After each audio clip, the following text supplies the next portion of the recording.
we're making carne asada tacos. This family favorite recipe is packed with flavor and texture, and it's very easy to make. Start with 2 pounds of flank, sliced in half and placed in a ziplock bag.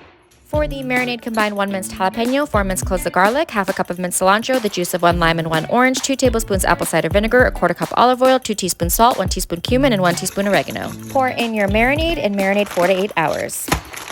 For your tortillas, combine 2 cups masa harina, 1 3/4 cups water, and 1 teaspoon salt.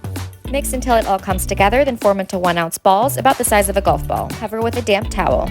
Cook your tortillas about 20 to 30 seconds per side, then keep warm under a towel. I like to keep everything close by so I can flatten the next tortilla while cooking. Once your steak is marinated, grill to your desired doneness. I prefer a medium rare. Slice then chop into bite-sized pieces. This is optional, but you can pass your tortillas over an open flame for extra flavor. I'm garnishing my carne asada tacos with pico, cotija cheese, avocado, cilantro, limes, and cholula.